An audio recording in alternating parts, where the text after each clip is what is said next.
He felt a cold sensation around his wounded cheek and hissed in pain. Seeing that, Amelia gave him a concerned look and said, "I'm sorry, but please bear with it. It isn't a pleasant sensation, but it will heal you." Not pleasant is one way of putting it. He could feel his numb muscles slowly regaining their sense, however it did not feel natural but more like the muscles were forced to wake up because of the pain. He did not know how severe the damage was, but it was probably quite bad as there was a lot of blood coming out. He felt like a part of his flesh was going to fall. He did not even dare to touch it, fearing it will fall off. Just imagining such thing was enough to make him blanch. Murmured Amelia. "What's wrong?" asked Aaron. "You're wound. It is already healing itself," she commented with a slight surprise. "It's not completely healed, but it is already starting to mend itself," she exclaimed. "The spirits, the lesser spirits around us are healing you," she said, sounding very astonished by that. "Excuse me," he blinked in confusion. "What do you mean by that?" "It means you have an affinity for spirits," she explained. Aaron gave a small look toward Reinhard, who was approaching them from the corner of his eyes. The red-haired Astrea seemed quite interested by what he was witnessing. "Lesser spirits have the ability to heal injuries, and if they like you they will gladly help you. Just like what happened to you," Reinhard explained while gesturing to his injured cheek. "It's quite a surprise to see someone else having that kind of affinity. I take it you have one too?" If Aaron remembered well, Reinhard has his own healing ability. "You can say so," chuckled Reinhard.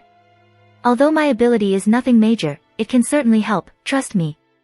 Aaron did not make any comment and let out a grunt of agreement. He knew well how Avalon's regeneration helped Shiro. It was very helpful even if it was not at full power because the young man was not its owner. "It's strange thought," commented Amelia with a perplexed expression. "What's strange?" asked Aaron. "I'm a spirit contractor, so I can communicate with them and feel their emotion even if only a little," informed Amelia. "And I know that the spirits were not very fond of you, they were plain neutral, but now they are beginning to like you," she said with confusion. "And you said you had a bad history with spirit in the past, so." "That's indeed strange," murmured Reinhard in agreement while rubbing his chin. "Do you know something about it, Aaron?" "No, I don't." And he was honest here, he truthfully didn't know what the elf was asking, he didn't have the slightest idea, but if they were willing to heal him then, who was he to deny their generous offer? It still bore investigation though, who knows, maybe there was some kind of payment that these spirits wanted. He would ask the next time he would meet Beatrice. "Thank you." Aaron blinked once, snapped from his stupor and turned to Amelia. "Huh? Thank you," repeated Amelia in a softer voice, "for helping me. You're being nothing but polite and helpful, even if you were a bit rude and demanding. But you're a kind person." She expressed her gratitude sincerely, giving the man a warm smile. "I was feeling skeptical and wary of you at first. However, after experiencing all this, I do believe that while your way is rough and harsh, it's all to help and keep me safe." She then tilted her head slightly. "Seeing that we both barely know each other and only met for a short time, this means something." Aaron looked at Amelia with a surprised expression, obviously taken back by her sincerity. Truthfully, he did not help her out of the goodness of his heart, rather it was for his own gain. But with such a kind and genuine attitude, it made him feel ashamed and guilty for trying to trick the girl. "No, while I did this for my own gain, I did save her life. So it's normal that she is thanking me like this. Life is something precious after all," Aaron said to himself. That was right, he did this for his own purpose and she was thanking him, this was just a logical behavior. But still, it was kind of nice to get such a heartfelt thank you from someone. He felt his cheek redden slightly and turned away from the beautiful girl who kept on smiling at him. Damn her good-looking face, if it was someone else who said that, he sure as hell could have shrugged it off. "Where's Reinhard? He was here just a moment ago. Did he leave so we could have our moment? What kind of flag did I trigger here?" He thought with annoyance, seeing the red-haired knight missing. Romance was the last thing he wished to have in this place, considering how it was going to hinder him when he goes back to his world later on. "Here, it is healed already," said Amelia as she retracted her glowing hands. She inspected the previously wounded cheek to make sure it was completely healed and found herself satisfied. "Thank you, Amelia Dano," replied Aaron with a polite voice. "Is there anything you wish?" asked Amelia. "You helped me so much today, and if you were not there I could have lost my life. For that I want to repay you."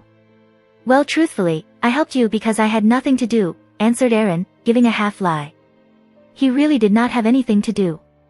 And while it would be good to get a reward, I guess, for now I don't want anything from you. Besides, you also saved my life, he said while tilting his head. I guess seeing you safe is already enough for now. He knew he had to choose his words and act carefully. With Puck on Amelia's side, he couldn't pretend to be a nice guy. One way or another the spirit would soon notice his mask, not to mention they started on the wrong foot. He also wasn't like Subaru, who was known as a good and sincere man. Aaron just was not. Besides, if he was too kind, Amelia would be suspicious too. For all her naivety and lack of common sense, she actually was far from stupid. Knowing all that, he tried to give her a half-truth. In one way he really felt happy that she was safe. It meant he didn't have to face the wrath of a being on the level of a phantasmal or divine beast in the worst scenario. I see. Amelia sounded uncertain for a moment. You are a strange person, Aaron. And indeed, in Amelia's perspective, this man just came out all of a sudden, offering to help her and then refused any sort of rewards. Oh, make no mistake, she knew he was hiding something. It was not hard to see after all. Puck himself had told her that while he didn't have any ill intentions toward her, the man seemed to wish to use her somehow. Then when the argument about letting Elsa go appeared, she could sense his sincerity. He was not lying then, he really felt at fault for the Bower Hunter's escape.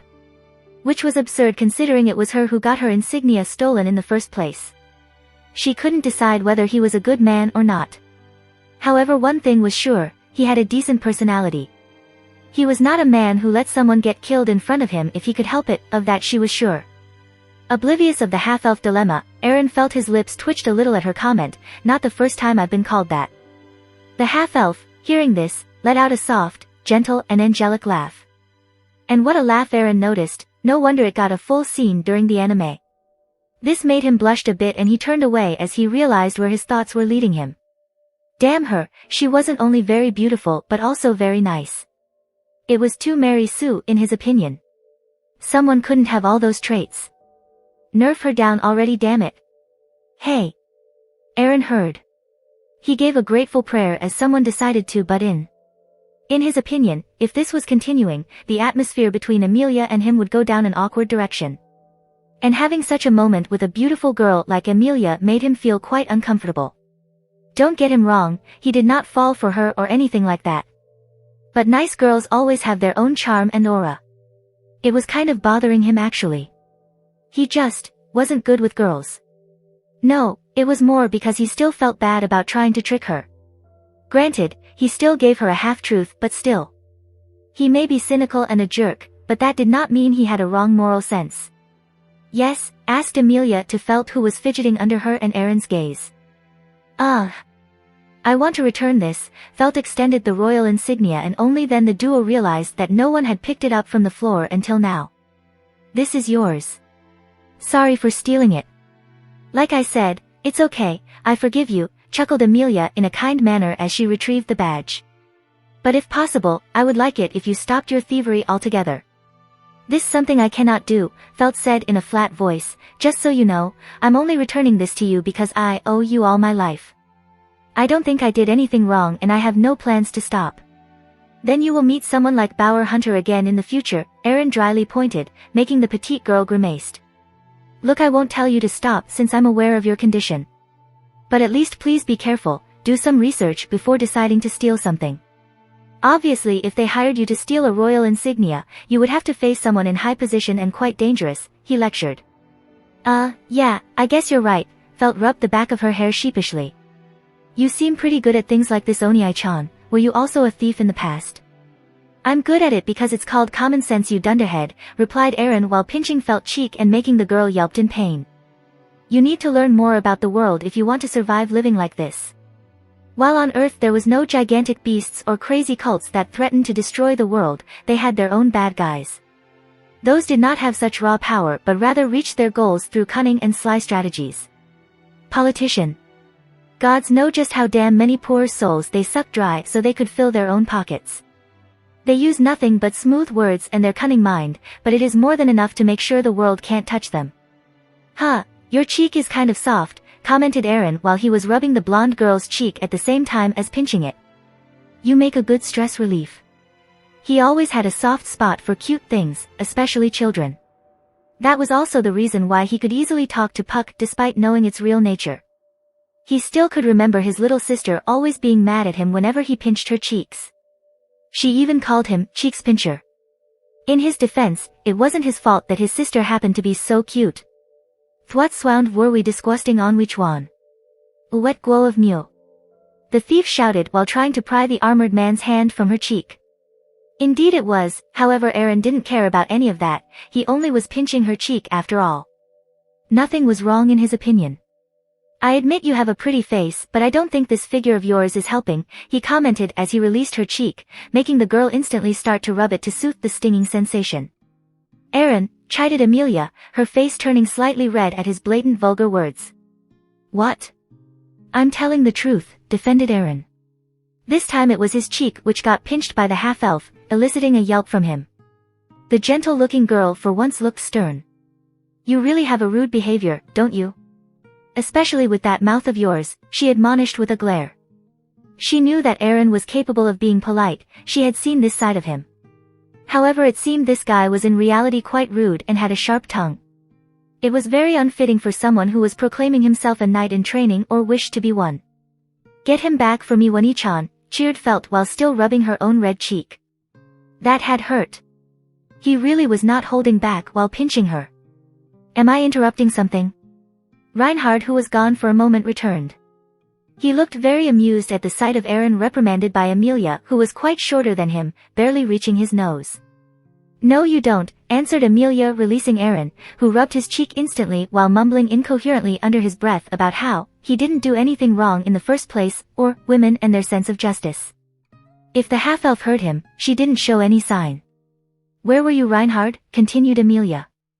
I was sending a message to some knights to come check around here. We can't be too careless, the Bowel Hunter is quite famous after all, answered Reinhard. I also asked for some men to escort you back to your mansion, though I can cancel if you disapprove. No, I don't mind, said Amelia. Normally I would have refused, but after what happened, it is good to be careful. Understood, Reinhard nodded. What is your plan after this then? We will have to declare the area off-limit for a while and spread wanted poster of the Bowel Hunter. I don't think it'll help much since she is already an infamous person, but renewing the warning of her presence might do some good, Reinhard gazed then turned to Aaron. Tough, I doubt she will cause more problems, the wound on her arm looked quite bad, he said, recalling the injury received by the killer. You must be very talented to manage to injure her like that. The Bowel Hunter has killed many knights in the past. It's mostly thanks to the element of surprise. She underestimated me and paid the price, said Aaron, trying to escape. Yet you were still able to stand on the same ground as the Bowel Hunter herself. This isn't an ordinary feat, many knights can't even hold their ground against her, pressed Reinhard. That was because he was fairly stronger than a normal human. This was the only reason he could exchange blows at an equal ground against her. To compensate his lack of skill, he used his superior strength and speed. But even so, it still wasn't enough. Nowhere enough in Aaron's opinion. And that sword in your hand. Reinhard's eyes immediately went to the invisible Excalibur. He knew it was a sword the moment he laid his eyes upon it, despite its invisibility. I must say, I never saw a sword of that kind, and it makes me very curious. Since Reinhard came from a line of master swordsmen, this clearly means something. Just by being close to it, the red-haired man could tell that the sword must be legendary like the one on his own waist. Moreover, its power right now was suppressed, meaning it was very powerful as he could sense it even in this state. Such idea was bothering him. He always had a soft spot for swords, even for a badly crafted one. And now he found a sword that rivaled his own. However, he felt in his heart that he could trust the man in front of him for an unknown reason. There was some sort of aura radiating from Aaron that made Reinhard trust him. You can say it is a gift, answered Aaron as he glanced at his invisible sword. Now that he mentioned it, he seemed to have lost the original sheath, the one that used to cover it. The sheath itself was not Avalon, merely a simple one. But in this new world it became a seal that could hide the invisible sword. Now that he unleashed the sword, the sheath was no longer needed. How was he going to hide the sword now? Of course it was invisible, but he wanted to be able to store it and call it for battle. After all, it would be very convenient if he could call it whenever he wanted. Especially as it was invisible, he himself was going to have a hard time finding it if he put it down somewhere. When he held Excalibur, no, the moment he grasped it before the battle he became aware of its real size, look and length. When using it he could see it for what it really was and not covered by wind. It was as if he had spent all his life with the sword and its exact features were rooted deep inside his mind. It felt strange, the sensation was very foreign and yet not unpleasant. Let's see, thought Aaron. He closed his eyes and began to focus. He felt something surge inside him, flowing from the surface of his skin, crawling through his clothes and gauntlet. Then it reached the invisible sword, slithering like wires, began to cover it whole and then. What occurred next was something indescribable. To put it in words as best as he could, it felt like dropping an object into the water while at the same time touching the surface of the liquid and feeling the ripple the act caused with his other hand. That was what he felt when he released Excalibur from his grip, and then the sword was gone, disappearing from the living world. What did you just do? Reinhard seemed aware instantly of what happened despite being invisible to the naked eyes. The sword was already invisible, so it was almost like nothing happened. The saint's sword could catch a glimpse of the sword even while invisible, but now he could not see it anymore. I just hit it, answered Aaron in a calm voice. He was quite proud of his act because inside he also felt dazed by the sudden event. A simple trick I learned, very handy I might say. By the way, what are you going to do with Felt and this old man? He quickly asked when he noticed Emilia looking at him with curiosity. He didn't want to talk about his trump card after all. Still, could he do the same with his armor? If yes then. Okay, he was going to test it later obviously, not now. What if it left him naked? That was something he didn't want to happen. Hearing him say that, Felt stiffened as the saint's sword's sky blue eyes fell upon her. Reinhard, feeling that Aaron didn't want to explain his trick, decided to continue with the discussion. It's hard for me to grasp all that has happened, but given my occupation I don't think I can ignore what they were doing. However, he paused and then shrugged his shoulders with a knowing smile. Today happens to be my day off so. Ha ha ha, you really are a terrible knight, joked Emilia with a laugh while Felt showed a relieved expression. Do you hear that? Make sure you are careful next time girl, commented Aaron patting her head. Stop treating me like a little girl, yelled Felt squirming under his grip and trying to pry his hand away. You don't look that older to me. I'm 18 going on 19, and you're what? 12, answered Aaron. I'm 15. You aren't much older than me. Aaron could only shake his head and release the girl. His green eyes twinkled with amusement as he looked at the glowering thief. Well, you have a pretty face, one that makes you look young, commented Aaron. I mean, forgetting your dirty appearance I could see you in a dress. I'm sure it will suit you well.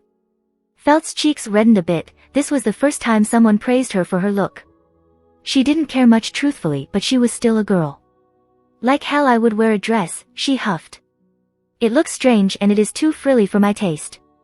While Emilia smiled in amusement at the duo interaction, Reinhard saw something flashed in the thief's red eyes. He then recalled what Aaron just said, wait, could it be? His eyes widened a little. He watched from a distance when she returned the insignia but thought it may be only his eyes playing a trick. However, now that Aaron mentioned it, he suddenly reached out and grabbed Felt's shoulder. His action made the trio turn to him with a surprised look, though one seemed to already know what it was about. And it just went like how Aaron imagined. Reinhard interrogated Felt on her identity and insisted on her coming with him. He was tempted to but in to improve his image in front of Emilia, and also because Felt shot him several desperate looks. But that decision was taken from him when Reinhard knocked her out just like in canon. It left a bitter taste in his mouth, however he wisely refrained himself from making any comments. Thank you Aaron, said Reinhard, making the blonde blinked. If it wasn't for your comment, I wouldn't have put it together. Aaron didn't know what to say. After a moment of consideration he chose his words carefully. I had my own suspicions when I looked at her, your action however seems to prove I was right. Right? Asked Emilia, still oblivious. What's right? Well. Aaron rubbed his chin in an uncertain manner. I guess you have a right to know, though I think it's better if you find out by your own later. But dash. Besides, it is still only a guess. There is no solid proof, right Reinhard? Yes, answered Reinhard. There's still a certain procedure that needs to be done to be sure. Though I have my own suspicions just like you. Hearing both sword-wielders speaking seems to be enough for Amelia to relent as she gave a slow nod.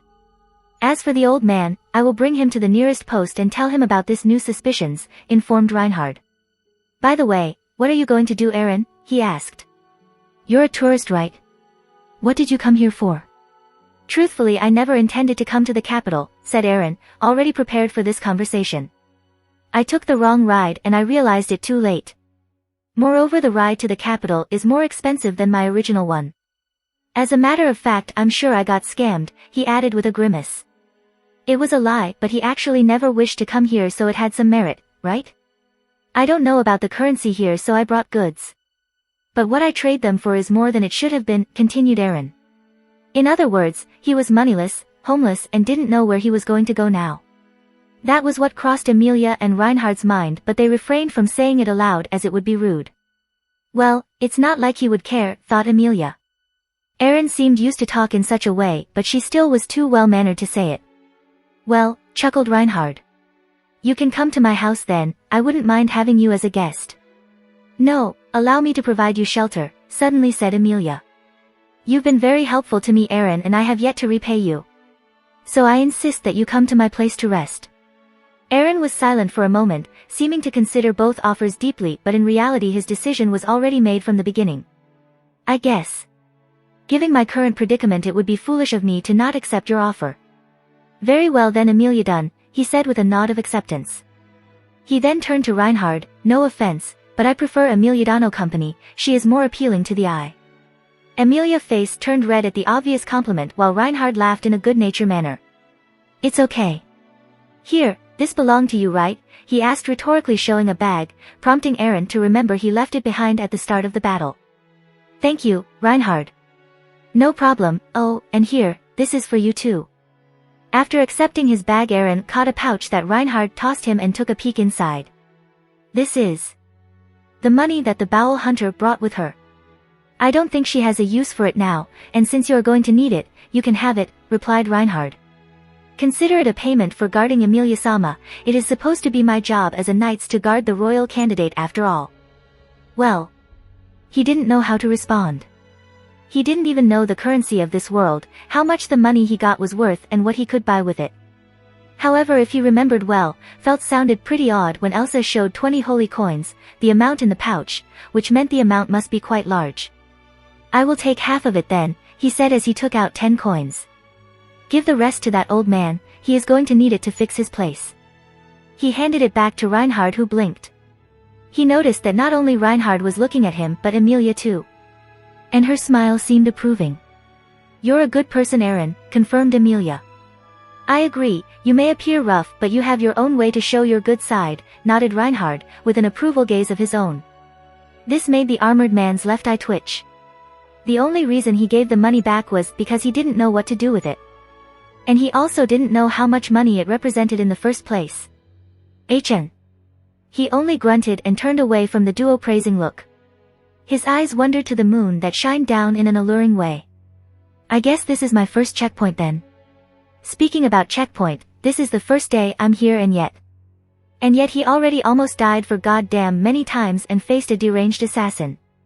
Great, just great. He had a feeling things will only be more complicated the next day. That would be your ride, said Reinhard, prompting Aaron to turn toward where he was looking. I guess I should be going as well, he added. Aaron saw a well-designed carriage pulled by a lizard. This type of lizard, if he remembered well, were called earth dragon in this word. Though in his opinion it almost looked like a dinosaur rather than a dragon. Nonetheless, he still found himself captivated for a moment. It was quite a sight for someone new to this world after all.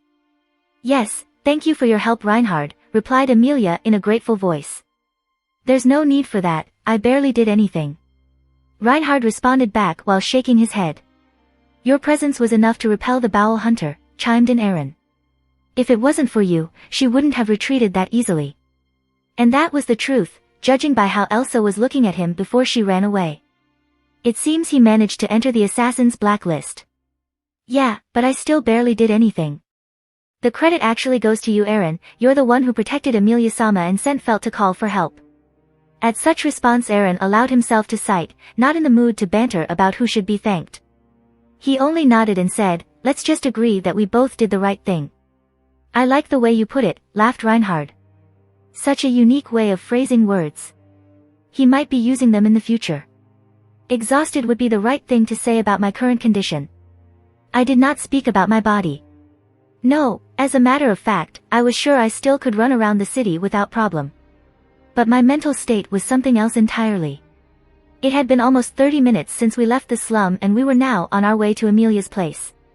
In this short time nothing much happened. Amelia herself was leaning on her seat, trying to relax. She must have been exhausted. The strain from both healing Rom, who had fatal injuries, and supporting Puck who seemed to be half serious while facing Elsa. Unlike in canon where he underestimated her. I didn't think she had exhausted her mana, but it was more a mental strain. Just like what I felt right now. Myself, I was also leaning on my seat in a relaxing manner while staring outside. The seat was quite comfortable and the ride was smooth. I was afraid that the carriage would be one used for trading merchandise, but it appeared Reinhard made sure we got the right one. Though it was still a bit hot here with no AC, I could open the window but the night wind isn't healthy so. Oh how I missed you my precious AC. AC was one of the main necessity on my life and now it was taken away from me. Curse you and your backward technology medieval age. Deciding that I didn't have anything special to do, I opened my bag and was about to play with my cell phone. However I suddenly remembered that I might need it in the near future and that it was best to save battery. Well, I did have portable charges and emergency batteries, and right now I was also not that bored but quite exhausted so. Amelia Dano, do you want some water? I offered as I pulled one bottle of water from my bag and extended it to Amelia who blinked at me. Ah yes, thank you. She took it graciously and drank. I took another and began to drink too. Water wouldn't be a problem since I was going to live at the mansion, so I could drink them all. I then noticed something that caught my attention. A book, one that I had no memory of bringing. I still remembered when I bought this snack, but this book? I never brought or bought it when I was at the cosplay show. I picked it up and began to observe it. It was the size of a novel book but it was its design that interested me. It looked a little old and tattered, as if it had been used many times. But at the same time it was also clean and it seemed to have been used with care. I tried to open it in the middle, however to my surprise it refused to budge. I added more strength and tried again but it didn't open. What the hell? I could break a knife with this amount of strength, but couldn't open a book. Deciding that using more force would attract unwanted attention and make me look stupid, I relented and tried to open the book from the first page this time. But to my surprise it did not open on the first page but a few pages after the first one. And when I read it, needless to say my jaw dropped in astonishment. Hashtag data sheet hashtag identity, Aaron Wilson / Pendragon alignment, true neutral class, saber height, 177 cm weight, 80 kg strength, B endurance, C agility, B mana, A luck, D N phantasm, C EX hashtag class skills hashtag magic resistance, B cancel spells of B rank or chance below 3 verses. Even if targeted by high thaumaturgy and greater rituals, it is difficult for Aaron Wilson / Pendragon to be affected. Originally it was supposed to be A, however it degraded to B since the heart of the dragon has not yet awakened. Writing, B, all vehicles and all creatures but those of phantasmal beast and divine beast rank can be used as mounts. This rank is high enough to have aptitude for the rider class. Hashtag personal skills hashtag charisma, B, suitable for the king of a country or to command a country's army. Instinct, B, this person sharpened sixth sense is closer to reaching the realm of predicting the future. Through this ability, it is possible to have the penalties inflicted by visual and auditory interference. However for Aaron Wilson / Pendragon this instinct is mainly only active in combat or in few cases when negotiating with people. Mana burst, A, increase attack power to the point where a normal weapon that is not on the level of a divine mystery can be destroyed in one solid blow. Raises defense several times over. Speed is increased to allow high-speed movement. Prana expenditure is very efficient, and Saber can maintain high-level performances even throughout prolonged battle. Beloved by spirits, C, skill that was only attained recently.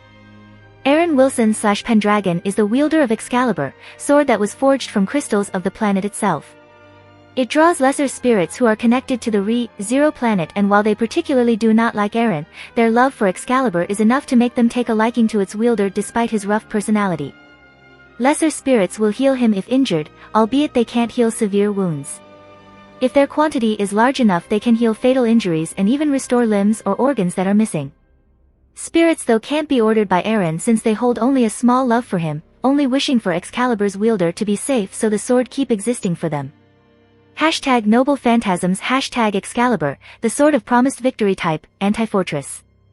Rank, A++ Hashtag A/N, same as canon, it's pointless to write a description, check it on Wikia if you don't know Hashtag Invisible Air, Bounded Field of the Wind King / Strike Air, Hammer of the Wind King type, anti-unit / anti-army.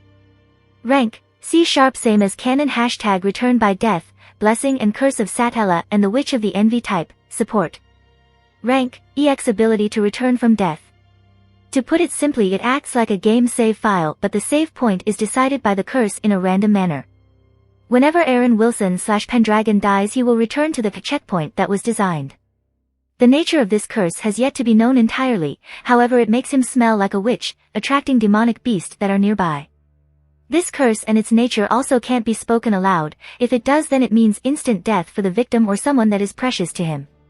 However one might be able to use this curse to attract demonic beast, the reek will be intensified when spoken, and the smell also can be detected by those who worship the witches.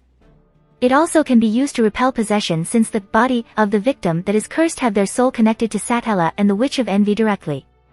Thus the spirit that tries to possess the victim would be cast out by them. This curse also degrade luck by one parameter. Eren Wilson / Pendragon's luck is supposed to be C but due to this curse it became D. I blinked, once, twice, before I openly balked as my mind registered what I just read. This was my status. This was my data. This was the status for type moon servants and now I had one too. I knew I was stronger than humans, my fight with Elsa was more than a proof. But reading it directly like this. Well I guess, I shouldn't be shocked that much. After what I went through today, this is the last thing that should shock me. I began to further investigate the book. In the next page there was a picture of myself in my current saber costume. It was a pretty good picture in my opinion. I stood in there in my armor, it is almost like a picture drawn and painted by a professional. Then I focused back on my status. It appeared that my data was not like Saber at her prime except for mana. It looked like when she had Shiro as master save for agility and luck. Saber won in term of luck while I had more agility.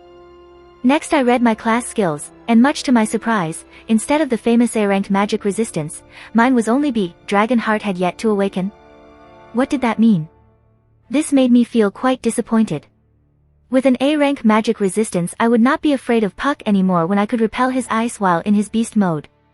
Though I still needed to worry if he tried to trample me to death and flung ice boulders the size of houses at me. From the skills part, two caught my attention. Instinct and beloved by spirits. My instinct was not as strong as Saber's, perhaps this was because I was not a fighter originally. But I was not complaining as I was perfectly aware that this skill had saved my life when I fought Elsa. I was quite sure it warned me when she was close to killing me a few times. Beloved by spirits. Now this was a big surprise. I never thought I will get something like this. This explained why spirits healed me, they were not drawn to me but to Excalibur. And since it was made from the heart of the planet, I guessed spirits that are connected to it felt happy and joyful near Excalibur. My left eye twitched though when the book mentioned my personality. Well, fuck you too. Whoever created you, I never wished to be flung here after all. Charisma. Well, this explained what Emilia meant by regal air and how she was not upset by following my order. This also reminded me how easily I made Leon and Samuel answer my questions just like I wished. Also, that explained how I spoke in a medieval manner, something that was uncommon for me. This certainly would be useful in the future. I was sure. When I read the Noble Phantasm, I was disappointed that I did not get Avalon. Well, damn, that was one of the things I hoped to get the most because Avalon would have given me instant regeneration. Like Ulquiorra from Bleach, I only would be able to be killed if my head was blown up. Excalibur. I got sabers from Fate Stay/Night instead of Fate Prototype despite the fact that I was cosplaying as him. Well, while Excalibur Proto was far more powerful than the normal one, its activation was more complicated. It needed seals and special conditions before it could be unleashed. Then, Return by Death, Blessing and Curse of Satella and the Witch of Envy. The description was exactly like the one in canon. How it would kill me or someone close to me if I mentioned it aloud, it could be used to repel possession, made me smell like a witch and everything else. That it degraded my luck by one parameter surprised me. No wonder Subaru always went through shits, this curse also made him unlucky. Consequently, having the curse made him very attractive for the witch cult and demonic beasts. Yeah, it was no surprise that he had it bad in anime. What part of it could be categorized as blessing? I guessed return from death and being able to fix things could be considered as one. But still, in the Beloved by Spirits descriptions it was written that I only recently got it. What did it mean? Did it mean I could get another skill in the future? There were so many things that stayed unanswered, even with my own data book. No, it was more like I was still confused about what I should do after discovering this. This was not normal information after all. Aaron, what are you reading? Amelia interrupted my thoughts. Huh? I turned and saw Amelia giving me a curious look. Oh, this? It's nothing, just notes I write. I answered while closing the book and putting it back in the bag. I would research it later when I was alone. How long before we arrive at the mansion? I asked. It is quite far actually. Amelia pursed her lips in a thoughtful manner. It depends on the speed mostly. When I came to the capital it took about 3 hours. I guess to return it will be the same. 3 hours. That was quite a long journey. You look very tired, added Amelia. Perhaps you should rest a little. You did just have a big fight after all. You can say so, but... I was tired, exhausted, but my body was fine. It is hard to sleep in this condition, especially in a carriage. I thought it would only hurt my back. I couldn't say that aloud, so I chose my words to make a good impression on her. Puck was asleep, so he couldn't sense my intentions. I don't think it is wise to sleep right now. I'm worried that we might be attacked. Amelia showed an exasperated look at my words. Aaron, there are knights all around. I don't think anyone is going to attack us. You would be surprised just how stupid people are sometimes, I replied smoothly. How about you? Aren't you tired yourself? A little, but I'm fine, said Amelia with a smile. But I could tell it was strained and a bit forced. You really need to work on your lying skill, Emiliano. I let out a sigh. While your kindness is very endearing and refreshing, you also need to learn this kind of things. Amelia's face turned slightly red. She seemed embarrassed that I caught her lie so quickly. Was it that obvious? She muttered. Unfortunately, yes. I chuckled when she huffed her cheeks and began sulking. It was then that I noticed her body trembling slightly. Huh? Is she cold? But I barely feel anything. Is it because I am wearing an armor and heavy clothes? Well, that could be the reason. Wordlessly, I pulled my spare cloth, my coat precisely. Before wearing my costume, I actually wore the casual outfit of Saver prototype. Black coat, red t-shirt, brown pants, and matching shoes. It was a decent and clean outfit, so why not wear it? Here, I offered her my coat. You can use this if you are cold. No, I'm not cold at dash, she paused, noticing the look I gave her. For a moment she squirmed before sighing and taking my coat. Thank you. You're welcome, I answered. Though it is strange to see you can actually get cold. I mean, you're an ice magic user, so... I'm actually more a spirit contractor than a magic user, replied Amelia. Even ice magic users are not immune to the cold. I'm a bit resistant though, but since Puck was quite serious and I had to heal that injured old giant. I see, I nodded in understanding. I leaned forward a bit from my place and gave her an interested look. What are the difference between a spirit and magic user? I mean in their spells. Amelia looked at me with surprise, probably because I didn't know such simple things, but she explained nonetheless. Magic users cast magic with their own mana, but those who use spirit arts draw mana from the atmosphere, she explained while waving one finger in a lecturing manner. In our body there is something called the gate. It works as a conductor for mana. Magic users produce their own mana by eating, resting, and absorbing it from the atmosphere. Whereas spirit users directly use the mana that is in the atmosphere. So who is the best? I asked, sounding more and more intrigued. It depends for each person, answered Amelia as she wrapped my coat around her. Some people have a gate that is fragile and can't handle much mana. Moreover, if the gate collapses it would be dangerous for them.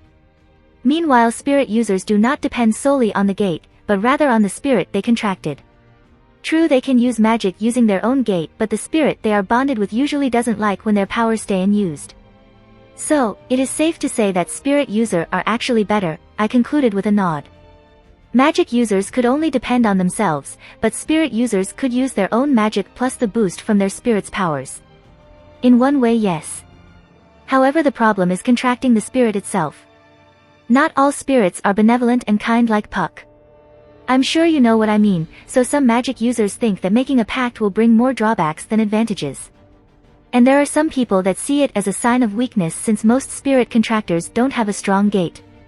Thus they can't cast proper spells by themselves and depend on their spirit to help them, Amelia finished to explain. I see. So there were also downsides like that. If I remembered well, magicians here could only use one or two elements with their gate. So while spirit users were dangerous, there also were limitations. Still, calling Puck benevolent and kind, I did not think you would think like that if you saw what he would do if you die. You're very knowledgeable on this topic, as expected from someone like Amelia Dano, I said with a nod of approval. Amelia looked a bit embarrassed from my praise and shook her head slightly. It's nothing much, most people know about this. Don't think like that, the way you explained it make it so easy to understand. So accept the compliment since you deserve it, I pressed. After hearing that, just for a moment she looked at me as if I have sprouted an extra head. She then shook her head with a smile and said, very well, thank you, Aaron. You're welcome, Amelia Dano, I responded with a smile. Amelia. I blinked when I caught her voice. It was low and I almost couldn't hear it. Excuse me. You can call me Amelia, she said in an uncertain voice. Why did she sound so uncertain?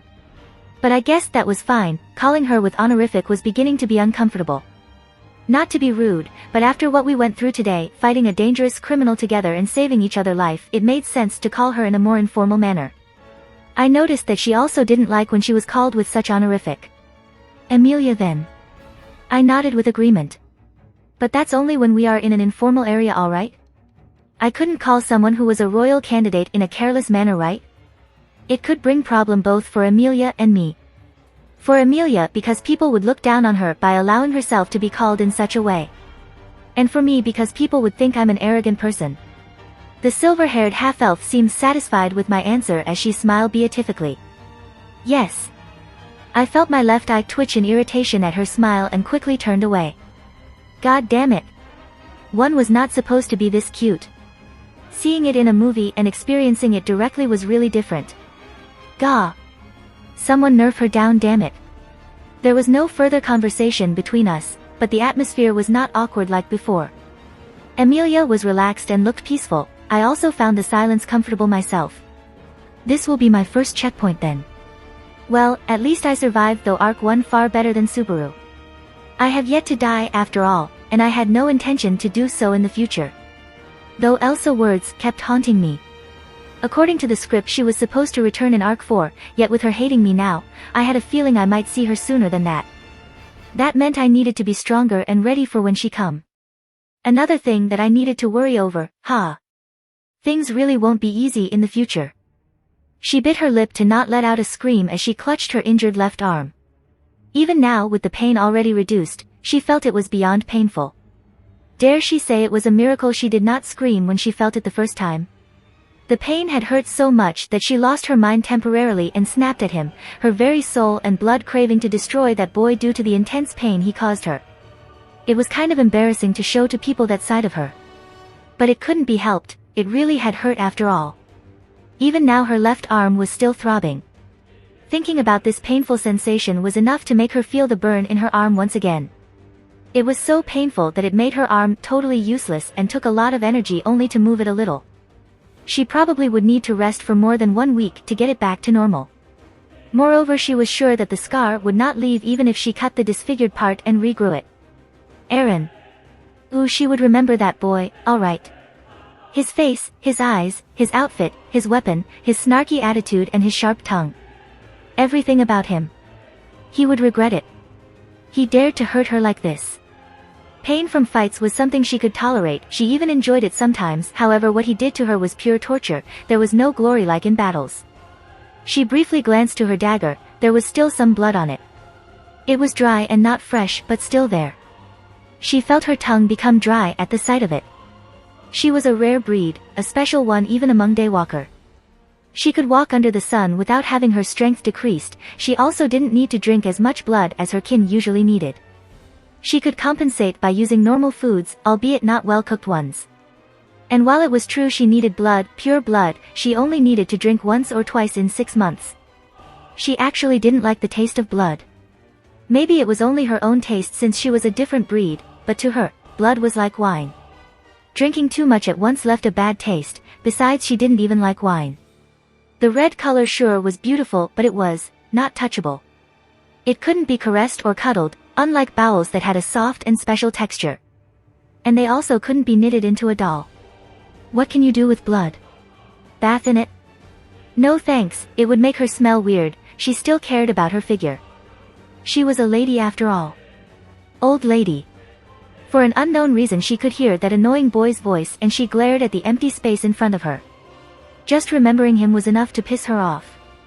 But she couldn't be picky now. She had many jobs in the past and what happened today could enter into the category of exhausted to near dead, despite having only a small wound. Seriously, what did that boy do to her? Was it his sword? Was that what made it so painful? Was it some magical sword that held the power of the sun and thus was capable to burn her from the inside? Ridiculous, she had been injured before, she had wounds bathed under sunlight and she had been fine. No. It was something else. She didn't know what, but it clearly was something more than sunlight. She could think about it later, she had better things to do right now. She felt so tired and exhausted. She needed energy as she was tired from escaping. She didn't dare to stop. Reinhard van Astria was there after all. But if she didn't drink there was a risk of going berserk again, something that was highly unwanted right now. Well, I might as well be done with it. She raised the bloody dagger. Even if there was only a small amount she needed all the energy she could gain now. Bringing out her tongue, she extended it and gave a tentative lick to the blood and her world was consumed by darkness. For a moment she found herself falling through some sort of dark tunnel, endless darkness that seemed to stretch beyond anything visible. Suddenly light came again, it shone like a beacon of hope, a roaring volcano, it washed over her whole body like a tidal wave of magma and Bro. She heard a roar. Not just a simple one but a powerful one. Elsa had heard many animals letting out fierce howls, from magical beasts to demonic ones. But all of them were like mewling kittens compared to this one. She snapped her head up and saw a beast. No, not a simple beast, it would be an insult to call this creature hovering above her a beast. It looked like a dragon, but bigger, with a serpentine neck and 4 sturdy limbs. Its scales color was so beautiful. Blood red like an expensive gem. Its eyes were glowing with an emerald light and shimmering with vast power. They reminded her of Hyzes. Its extended wings seemed to cover the light of the sun itself. This creature of power was looking down at her. It was like a mountain compared to her, and before she could do anything, it opened its maw wide and swallowed her whole. She then felt her blood beginning to sing. She felt every veins and arteries in her body pulsating as if becoming alive. Her muscles spasmed and twitched. An indescribable sensation was flowing into her whole body like electricity slithering around each of her nerves. She let out a gasp. Unaware, she had fallen to her knees. Her violet eyes had already turned crimson and they were blinking like a beating heart. Trails of drool could be seen from her mouth. If anyone saw her like this they would describe her as a euphoric woman. That was shockingly pleasant. Like really, really pleasant. She never felt such a good sensation in her life. It was pleasing, delightful and powerful. So powerful. Her dazed mind tried to comprehend what just happened. What just happened to her? What did she just saw? After a while, her mind managed to focus back to the world and she found herself staring at the dagger on the ground. It had slipped from her fingers when she was lost in her euphoria and was now laying peacefully on the ground. Blood, I was drinking. No, I was licking blood and after fighting that old giant she cleaned his blood from her dagger. It was unnecessary but she did it so she could see clean blood from her prey when she got them. Besides, that old giant's blood was dirty and out of date. So that meant The blood on her dagger belonged to Aaron. She rolled the name on her tongue, her cheeks reddening as she recalled the young man's handsome face. She was going to get him all right, what he did made it personal after all. However this changed everything. By the dragon, magic and witches. Never in her life. Never ever had she tasted blood that was so.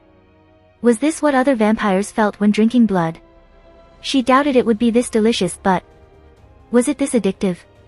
Forget killing him. She was going to imprison him and drain him dry.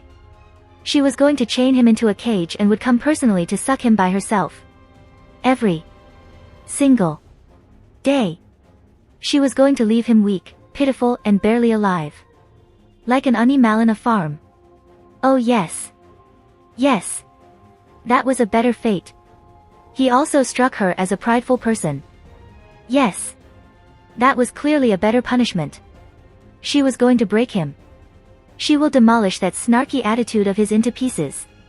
Turning him into her pet. Her obedient pet that obey all her commands. Yes. She felt her face flush further, blood-colored eyes stared at the dagger on the ground, at the dry blood still there. For a moment she was tempted to pick it up and lick the rest of it even if it was dirty, however she threw that thought away. She still had her pride, licking food on the ground like a dog was beneath her.